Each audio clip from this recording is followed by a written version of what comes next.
말씀 제목을 신의 한 수라고 정해봤습니다. 바울이 예루살렘에 도착했을 때 예루살렘 분위기가 너무 좋지 않았습니다. 이미 바울을 향해서 많은 오해를 가지고 있어서 예루살렘 교회 지도자들이 권유를 했습니다. 결례의식을 행하면 저들의 오해를 조금이라도 더 해소해 줄 것이다.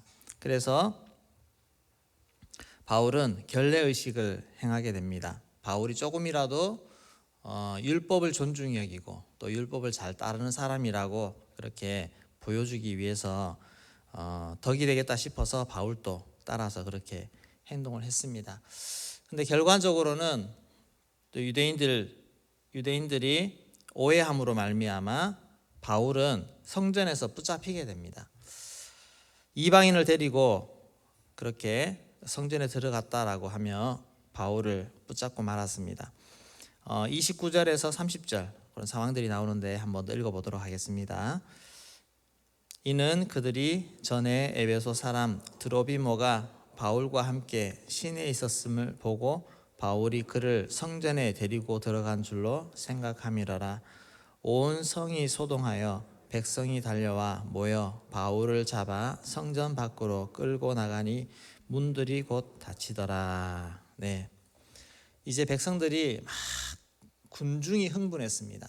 사람이 흥분하기 시작하면 이성을 잃어버립니다.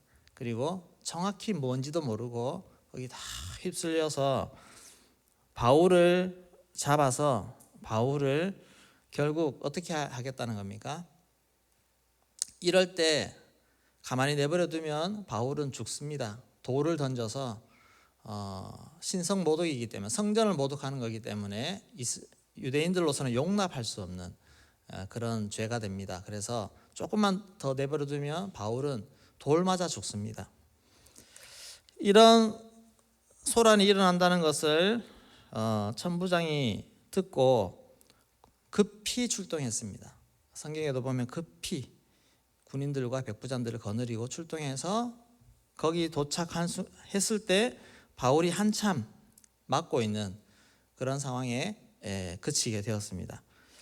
정말 긴급한 상황 속에서 바울은 목숨을 건지게 되었습니다.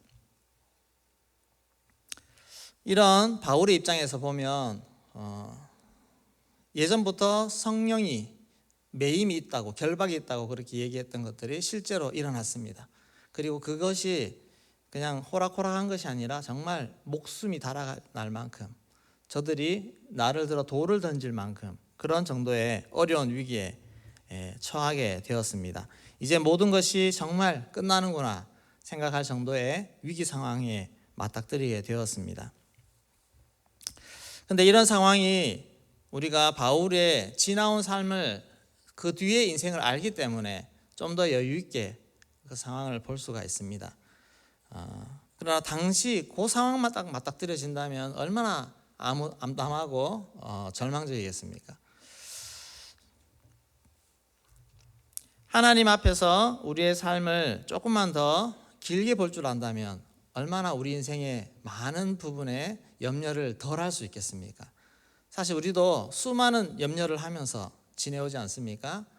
지금 당장에 정말 큰 위기인 것 같은데 근데 조금 지나보면 그렇지 않은 경우들이 있고 또 지금의 이 어려움들이 나중에 결국 더 좋은 방향으로 갈 수 있도록 하는 계기가 되는 그런 경우들도 참 많이 있습니다. 그래서 사람의 입장에서 볼 때는 정말 다급하지만 하나님의 입장에서 한 번 더 뒤로 물러나서 바라볼 수 있다면 하나님은 우리를 향해서 선한 일을 행하시고 합력하여 선을 이루시는 그런 좋으신 하나님을 발견하게 될 줄로 믿습니다. 당장 우리의 삶을 돌아보더라도 개인의 삶을 돌아보더라도 한번 돌아보십시오. 하나님이 얼마나 선하게 우리를 인도해 오셨는가. 그것을 발견하게 되면 어려움을 좀 더 다른 차원에서 볼 수가 있습니다.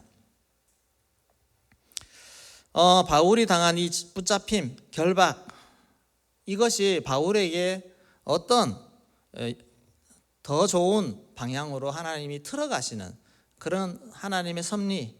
그래서 오늘 제목을 신의 한 수라고 그렇게 했는데 어떻게 바울에게 좋게 작용을 했는지 한번 살펴보고자 합니다. 먼저는 바울에게 안전한 쉼터가 되었습니다. 로마에게 붙잡혀서 유대인들에게 넘겨지지 아니하고 로마의 관리 안에 들어갔다는 것입니다. 로마의 관리.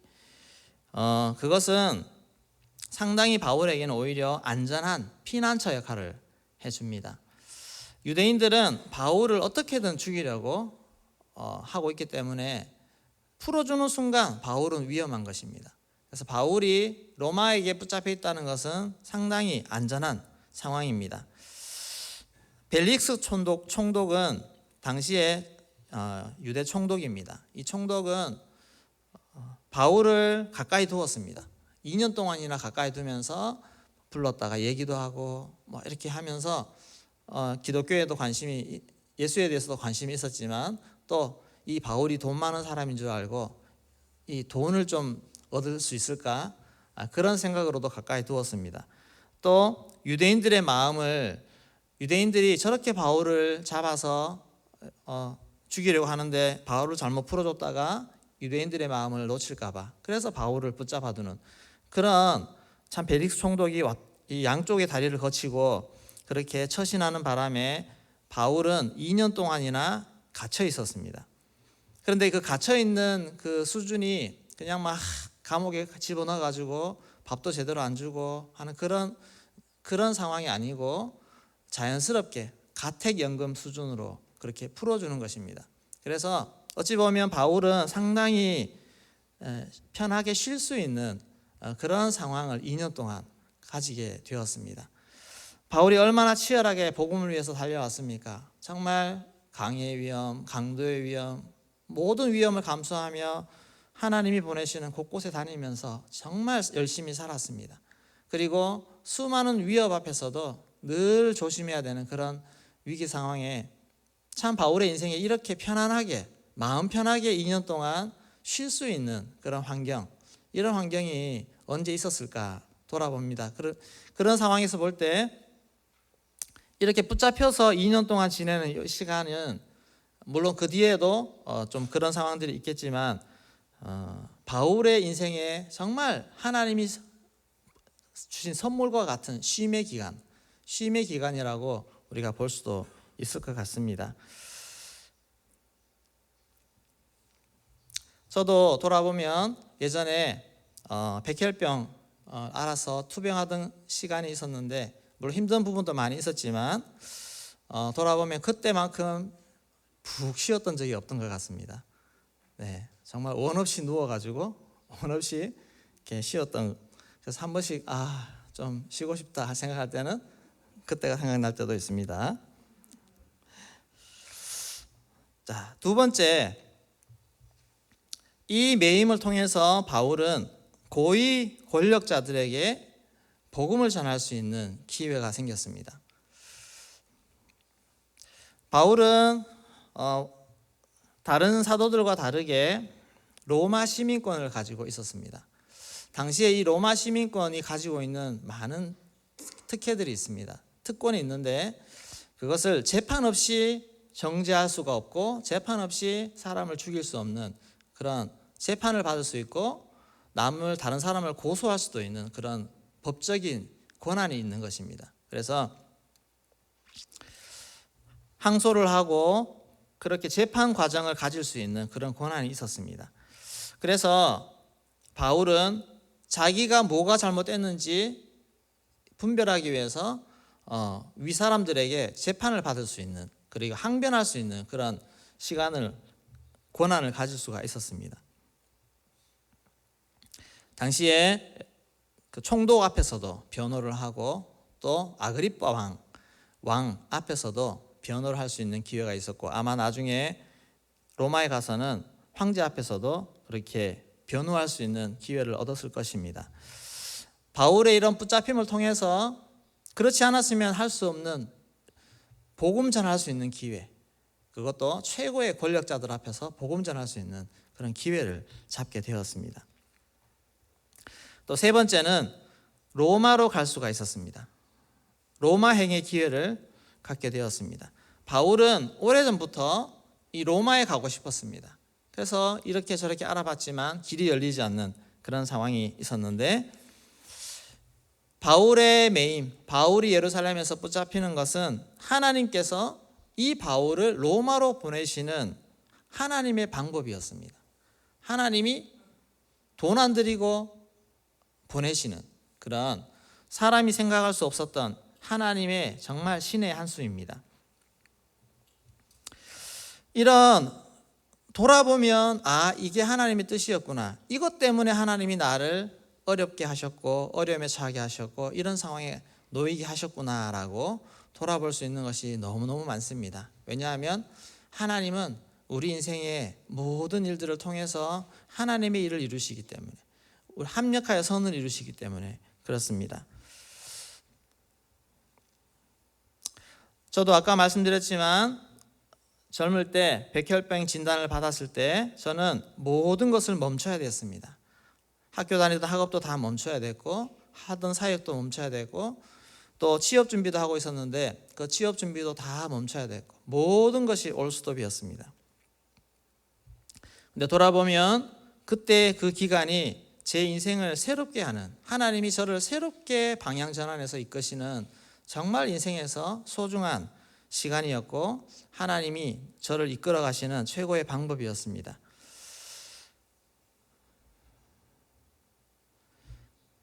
몸이 약해서 취업을 생각할 수도 없는 그런 상황에서 하나님이 자연스럽게 목회의 길로 인도하셔서 목회의 길로 갈 수 있는 그런 인생의 방향 전환을 가지게 되었습니다. 여러분 인생도 한번 돌아보십시오. 가다가 멈춰야 될 때가 있지 않습니까? 정말 다른 사람들은 다 열심히 달리고 있는데 나만 서 있으면 나만 뒤처지는 것 같고, 정말 마음이 급할 때도 있습니다. 또 지금 당장에 뭔가를 해야 유지되고 버텨날 것 같은데 그걸 하지 못할 때 참 마음이 불안하고 초조할 수도 있습니다. 그러나 내가 하나님의 시간표 안에 있다는 것을 우리는 기억해야 됩니다. 하나님이 내 시간표에 맞춰서 움직여 주시는 것이 아니라 우리가 하나님의 시간표 안에 들어가야 됩니다. 그러면 하나님의 시간표는 완벽하기 때문에 하나님의 때, 하나님의 일들을 하나씩 하나씩 이루어가는 것입니다. 그래서 형통할 때는, 전도서에도 형통한 날에는 기뻐하고 공고한 날에는 되돌아보라 그렇게 했습니다. 우리 전도서 7장 14절 말씀 같이 읽어보겠습니다.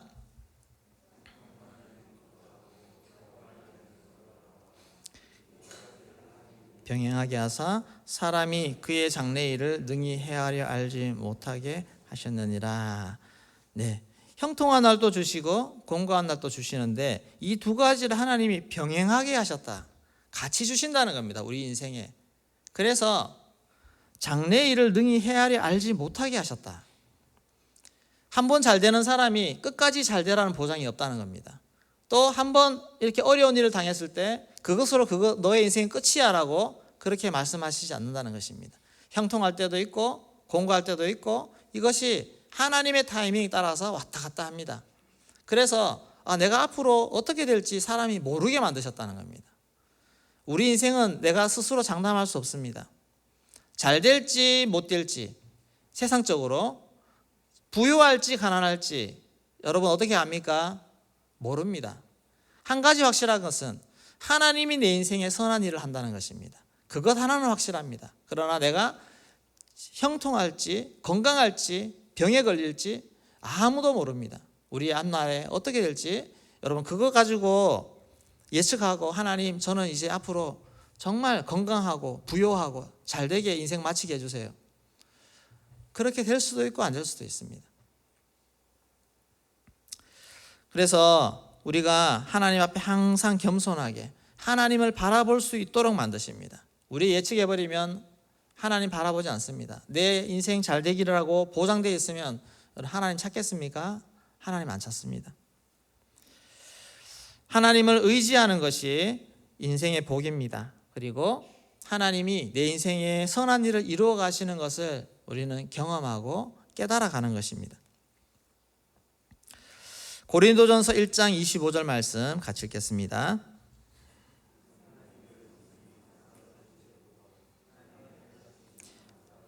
네, 하나님의 어리석음이 사람보다 지혜롭고 하나님의 약하심이 사람보다 강하니라. 하나님의 방법을, 하나님의 뜻을 우리는 잘 모르지만 그러나 하나님이 행하시는 일이 가장 지혜롭고 가장 복되다는 것입니다. 로마서 8장 28절도 같이 읽겠습니다. 우리가 알거니와 하나님을 사랑하는 자 곧 그의 뜻대로 부르심을 입은 자들에게는 모든 것이 합력하여 선을 이루느니라. 아멘. 이 말씀은 하나님의 사람이라면, 크리스찬이라면 꼭 붙잡고 믿고 나아가야 할 말씀입니다. 평생에 이 말씀을 붙잡으시기를 소망합니다. 그러면 하나님의 선하심이 나에게 절대 떠나지 아니하고 평생 나를 인도해 가심을 믿고 어떤 어려운 상황 속에서도 하나님을 바라볼 수 있는 그 믿음을 허락하실 줄로 믿습니다. 우리가 살다 보면 이런저런 어려움들 많이 겪습니다. 지금 또 어려움 중에 계신 분 계시지요? 물질적인 어려움, 또 건강의 어려움, 또 관계의 어려움, 수많은 어려움, 여러 가지 어려움 속에서 여러분, 하나님은 신실하신 하나님을 바라보시고 우리의 마음을 잘 지켜가기를 소망합니다. 마음이 다 좋고 기쁘다는 뜻이 아닙니다. 때로는 슬픈 마음도 있고 낙심한 마음도 생길 수 있습니다. 그럼에도 불구하고 우리의 마음에 놓치지 말아야 할 것은 하나님이 선하시고 하나님이 좋은 길들을, 내가 지금 평탄하게 가는 길보다 더 좋은 길로 하나님이 인도하신다는 그 믿음으로 나아갈 수 있기를 소망합니다. 신실하신 하나님, 그 하나님을 더 찬양하면서 이 길을 잘 걸어갈 수 있는 그런 은혜가 있기를 주의 이름으로 축원합니다. 예수님으로 함께 하시니 우리 함께 찬양 드리겠습니다.